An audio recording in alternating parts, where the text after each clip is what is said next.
আজ দারুণ আনন্দের দিন ৮০তম শুভ স্বাধীনতা দিবস উদযাপন হলো আমার ডান্স স্কুলে প্রতিভা ডান্স স্টুডিওর বরানগর ব্রাঞ্চে। প্রায় ২-৩ দিন ধরে খুব খারাপ সময়ের জন্য আমাকে তো অনেক ট্রাভেল করতে হচ্ছে আর আমি প্রচন্ড পরিমাণে ব্যস্ত আছি, কিন্তু সেই সবের মাঝখানেও আমি চেয়েছিলাম সবকিছু ভালোই ভালোই মিটুক, বৌদি শরীরও ঠিক হয়ে যাক এবং ১৫ই আগস্টের প্রোগ্রামটাও ভালো ভালো হোক। মাঝরাতে হসপিটাল থেকে ফেরার পর ঘুমটা তো সেভাবে হয়নি, চিন্তায় ছিলাম, কিন্তু যা হোক করে রেস্ট নিয়ে তারপর রেডি হয়ে বেরিয়ে পড়লাম, চলে আসলাম বরানগরে। তার মধ্যেও তো খারাপ হওয়া শেষ হচ্ছে না। ড্রেস অর্ডার করেছিলাম, ড্রেসের জন্য আমি উবের পাঠাবো, উবের বুক করছি, উবের বারবার ক্যান্সেল হয়ে যাচ্ছে। এখানে কত দেরি করে ড্রেস এসেছে। অবশেষে অনেকক্ষণ পরে ড্রেসটা পেলাম, তারপরে সবাইকে তাড়াহুড়া করে রেডি হতে বললাম এবং আমিও টুকটুক ওদের হাতে হাতে হেল্প করে দিয়েছিলাম। পুরো প্রোগ্রামে আমার এত বেশি ভালো লেগেছে, এত মজা করেছি আমরা প্রত্যেকে। বাচ্চাগুলো এত কিউট ছিল, এত সুন্দরভাবে নাচ করছিল, ওদের দিকে তাকিয়েই থাকতে ইচ্ছা করছিল। আর সব থেকে ভালো জিনিস যেটা হয়, দর্শকরা খুব বেশিভাবে উৎসাহিত করলে না শিল্পীরা খুব ভালো মতোই নাচ করতে পারে। এখানে অভিভাবকরা খুব ভালোভাবে উৎসাহিত করছিল প্রতিটা বাচ্চাদের। তারই মধ্যে এই বড় শিল্পীর নাচ দেখে তো আমরা সকলে আরো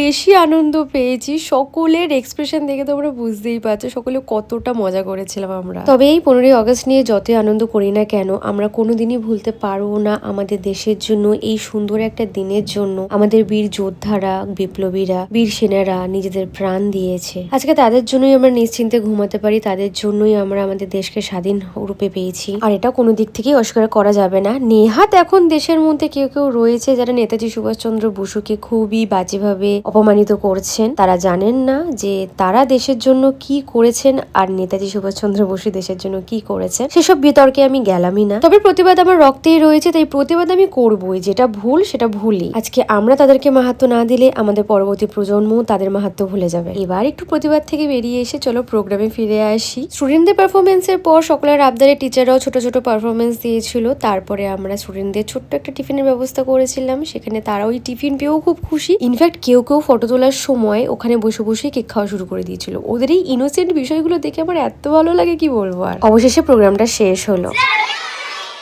বহু ধকলের পর প্রোগ্রামটা তো মিটেছে। এবার সেকেন্ড কাজ হচ্ছে বৌদির সাথে দেখা করা। তো নোয়াপাড়ায় তো প্রচুর লাইন পড়েছিল, অনেকক্ষণ লেগে গেছে আমার ওই বাড়িতে ঢুকতে। আর আমি সেই সকালে খেয়ে বেরিয়েছিলাম, তার মাঝে খাওয়া হয়নি প্রোগ্রামের জন্য। তো আমি খেতেই ভুলে গেছি, আমার যে খিদে পেয়েছে সেটাই ভুলে গেছিলাম। তো বাড়ি থেকে একটু আইসক্রিম খেয়ে নিয়েছিলাম, কারণ সত্যি বলতে খাবারের কিছু ছিল না, তাই আইসক্রিমটাই খেয়েছিলাম। আর আমার সত্যি খেতেও ইচ্ছা করছিল একটু আইসক্রিম। তারপরে একটু চিকেন পকোড়া করেছিলাম মোনার জন্য, তো ওখান থেকে আমি আর দাদাও একটু একটু করে নিয়েছিলাম। ও কিন্তু সেটা জানে না, ভিডিও দেখে হয়তো জেনেও যাবে। রাতে ডিনারটা ডাল ভাত চিকেন পকোড়া একটু চিকেন ছিল, সেটা দিয়ে খেয়ে সারলাম। আর তারপরে আমি আর মনা একটুখানি খেলতে বসেছিলাম। এই খেলাটি ইদানিং আমাদের খুব ভালো লেগেছে আর আমি জিতেও গেছি। বাই গাইস, তোমাদের সাথে দেখা হচ্ছে পরবর্তী ব্লগে।